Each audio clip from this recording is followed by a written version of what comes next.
እንግዲህ ስለጋበዛችሁኝ እያመሰገንኩ ግብርና ምንድነው የሚለው ያለ መነሻም የስልጣኔ መጀመሪያም ግብርና ነው ቢናገር ልሳሳት። ምክንያቱም እስካሁን ድረስ የሁሉም ነገር ከምግብ አልፎ ለኢንዱስትሪ ግብዓት የሚሆን ዋና ፓወር ሃውሱ ነው።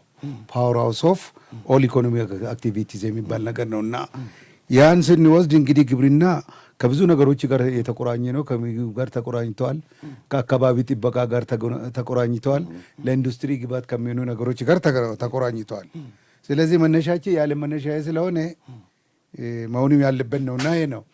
አሁን ወደ እድገቱ ሲመጣ መነሻ ምንድን ነው የሚለው ድሮም ስንዴና መርት ነበረ እናመርታለንም አናመርትም ነው። እኔ ደግሞ ለምንድነው የማናመርተው? ከውጭ እናመጣም ነበር ብናመርት ኖሮ፣ ወይም ትንሽ ነው የምናመርተው በሰፊው ለህብረተሰቡ የሚበቃን አላመረንም።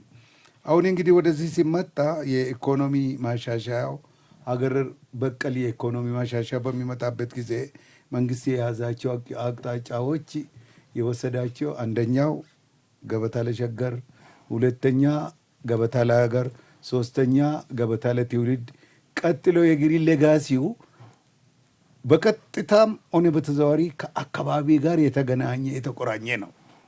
ይህን ስንወስድ እንግዲህ ድሮም ነበር ያው ምንድን ነው አዲስ የመጣ የሚባል አንደኛ አይምሮን ክፍት አድርጎ ቢዝነስ አዝ ዩዥዋል እንትቶ በአዲስ ነገር የይቻላል መንፈስና አመራር ወሳኝነት ሚና አለው። መፈላሰብ፣ መመራመር፣ በዚህ ቢከድ በዚህ ቢከድ ለምንድን ነው ስንዴ ሁሉ ጊዜ ምጽዋት የሚለምነው ነው ጥያቄው። ይህን ሁሉ አሁን ባለው ሁኔታ ወደ 130 ሚሊዮን የሚጠጋ ህዝብ ኑሮን የተለያዩ አግሮ ኢኮሎጂዎችን ለምሳሌ ውርጭ፣ ደጋ፣ ወይና ደጋ፣ ቆላ፣ በረሃ የተለያዩ እጽዋት የሚበቅልበት የተለያዩ አዝሪት የሚመረቱበት የተለያዩ የቤት እንስሳት የሚራቡበት ሁኔታ እያለን ለምንድን ነው ሁሉ ጊዜ ጠባቂ የሆነው የሚለውን ጥያቄ አሳሳቢ በመሆኑ እንግዲህ አመራር ጥሩ ነውና የኢፌዴሪ ጠቅላይ ሚኒስትር ዶክተር አብይ አህመድ ይህንን ኢኒሺዬቲቭ ወስዶ መሪ ሀገርን ይወስናል፣ መሪ ሀገርን ያለማል፣ ሀገርን ያጠፋል። ያን ወስዶ ወደዛ መግባት ማለት ሌሎች ያንቀሳቀሰ ስለሆነ እንግዲህ ወደዚህ ተገባ። እንግዲህ አሁን ወደ ስንዴ ስንመጣ ለምሳሌ ወደ 1 ቢሊዮን የሚሆን ቢሊዮን ዶላር ሁል ጊዜ ኢትዮጵያ ወጪ ታረጋለች። ለምን? ስንዴ ግዢ ብቻ። ሌሎች ነገሮች እንደተጠበቁ ነው።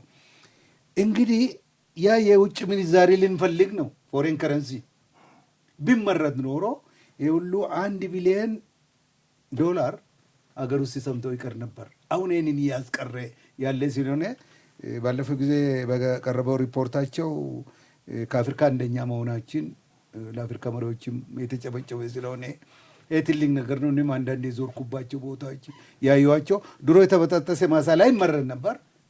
እንኳን ወደ ውጭ መላክ ለራስ ፍጆታም አይበቃም ነበር።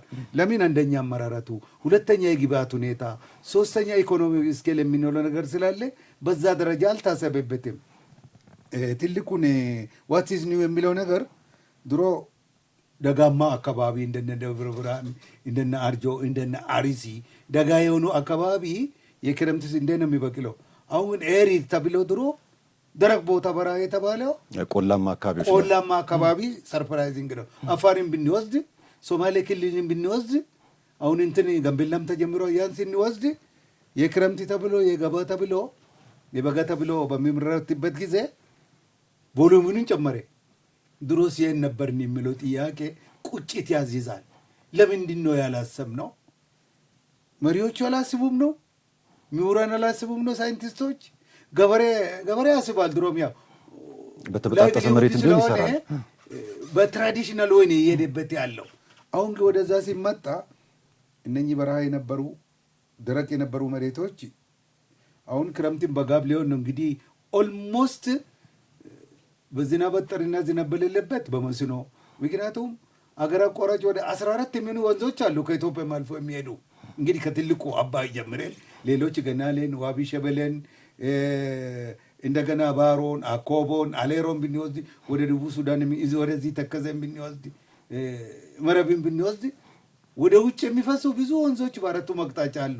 እነኝንስ መጠቀም ለሚናቃት የሚሉ የራሱ የሆነ ብዙ ችግሮች ያሉበት ቢሆንም አንዱ አይ ቲንክ መሰጠት ነው፣ መመራመር ነው፣ ኃላፊነት መውሰድና ኮሚትሜንት የሚባል ነገር አለና ያ ሁሉ ተዳምሮ እንግዲህ ራሴን ማወቅም ትልቅ ነገር ነውና ሁሉ ጊዜ ለምን እንደምንለምነው ለምንድን ነው እንደ ደጀ ሰላሙን እነሱ የሚሰጡን ያውም ጊዜ ሊያልፍበት የደረሰ ስንዴ ሲመጣ በአንድ ወቅት ትዝ ይለኛል። እኔ ለምሳሌ 6 ወር 4 ወር እንግዲህ የሚጣል ነው ሌላ ቦታ ቆይቶ ኤክስፓይሬሽን እንዴት ቆይቶ፣ እኛ ግን ያው የተቸገረ ዱቄት ምን ይሆናል ምን ይጠጋል የሚባል እንደዛው ነው። ያን ሲናረግ ነበረ።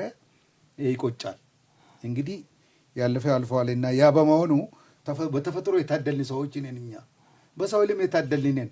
ሜቢ አልታደልንም ባልልም ቸክሎ የያዘን የጸጥታ ሁኔታ ያለመረጋጋት ሁኔታ እንግዲህ ሀገራችን ሁሉ ጊዜ ከለውጥ ወደ ለውጥ ከአብዮት ወደ አብዮት ለውጥ የማመጣ በእኔ ዕድሜ እንግዲህ ከንጉሥቱ ጀምሮ በደርግ ጊዜ በኢህአዴግ ጊዜ ሁሉ ጊዜ ሙቭ ላይ ነው ያለ ነውና ያ ሁሉ የጠፋው የሰው ህይወት ያ ሁሉ የጠፋው ጊዜ እና ሪሶርስ እዚህ ላይ ቢሆን ኖሮ እንደ ለማኛ ነውና አሁን ይሰየው ነው ወደዛ መግባታችን ረፍደዋል፣ ግን አልመሸም የሚለውን እንትን ያለው ነው።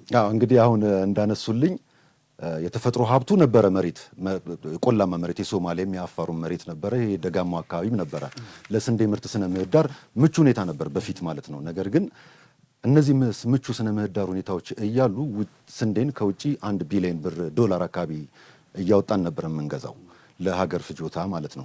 ነገር ግን አሁን ቀደም ብሎ እንደጠቀሱልኝ የአመራር የማሰብ አቅም የአመራር ዘይቤን መቀየር እነዚህ ነገሮች ውጤታማ ስራዎችን እንድንሰራ አድርገውናል ያሉኝ። እስቲ እንግዲህ አሁን የምግብ ሉዓላዊነትን ለማረጋገጥ እየተሄደበት ያለው ጥረት ማለት ነው የስንዴ ምርትን በማምረት ረገድ ማለት ነው፣ ይህን ሁኔታ ቢያበራሩልንስ? ጥሩ እንግዲህ አሁን መሬትን በተመለከተ ዳታ የሚለው ወደ 1112 ሚሊዮን ስኩዌር ኪሎ ሜትር ነው ያላት ኢትዮጵያ። እንግዲህ ቅድም እንዳልኩ አግሮ ኢኮሎጂዎች ወደ 5 አካባቢ አሉ። በተለያየ ጊዜ ዝናብ አጠር አለ፣ ተፈጥሮ አድሎናል፣ ውሃ አለ፣ ወደ ተለያየ አቅጣጫ የሚፈሱ ወንዞች። የምግብ ሉዓላዊነት ትልቁ እንግዲህ ቅድም እንዳነሳ ነው ሁሉ ጊዜ እርዳታ መጠበቅና ስንዴን ከውጭ ሀገር ማምጣት የሚቆጭም ነው። በአንዳንድ በኩል ደግሞ ሉዓላዊነት ማስነካትም ነው እና በዛ በኩል እንግዲህ ራስን ለመቻል ተጀምሯል። አሁን አመራር ወሳኝ ነው ያልኩትም ይሄንን ነው። ድሮም አልጠፋም አመራር፣ አሁንም አለ፣ ወደፊትም አይጠፋም። ያማ ከጠፋ ጠፋም ማለት ነው። እኛ ህዝቡም ይሄን ተረድቶ ወደዛ አይምሮ መለወጥ ነው። የፐርሰፕሽን ጉዳይ አይቻልም የሚል ሁሉ ጊዜ አደንቃሪ ነገር ነው። ውጣ ውረድ አለ፣ ወደ ላይ መሄድ አለ፣ ወደ ታች መውረድ አለ። ወጣ ገባ ነው ይሄ ህይወት መንገዱ ራሱ። ያን ችሎ ጥበብና ዊዝደምን ጨምሮበት ሳይንስና ቴክኖሎጂ ደግሞ አለ። ያን ሁሉ ጨምሮ መሄድ ስንዴ ብቻ ማደለ ሌሎችም እኮ አሉ ነው። በቆሎ ሁለተኛ የዚህ ደረጃ ነው አላመጣውም። ጤፍም አለ፣ የኢትዮጵያ ልዩ ምግብ የሆነው ሌሎች ደግሞ አሉ። እነኚህንም አለመርሳት ነው እንግዲህ በስንዴ እንደቀጠልን አፈሩ የሚሰጠው አግሮ ኢኮሎጂ የሚሰጠውን ነገር በዛ ህዝቡ ሁሉም አቅጣጫ ሰላማዊ ዘመቻ ማካሄድ አለበት። ለምን ቢያንስ ቁርስ፣ ራት፣ ምሳ ስለዚህ ሁሉ ጊዜ ማሰብ የለብንም እኛ። ለምንድን ነው የምናስበው? ታድላለን እኮ ክረምትና በተፈጥሮ እያለን።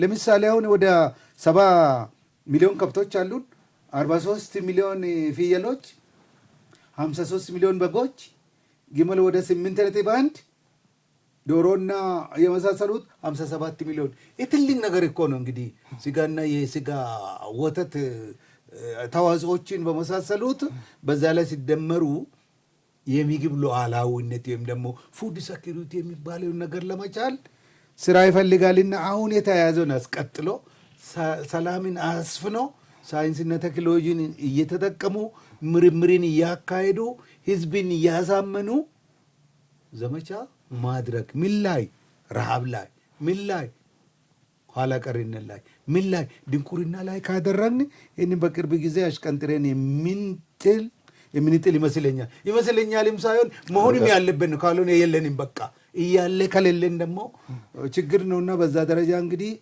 ሁኔታዎችን በደንብ ስራ ለማዋልና አመራሪን መቀበል አመራሪን መስጠት እጅግ በጣም ወሳኝ ስለሆነ ከዚህ መውጣትና ኢትዮጵያን ታሪክ አድርጋ ታልፋለች የሚል ጽኑ እምነት አለኝ።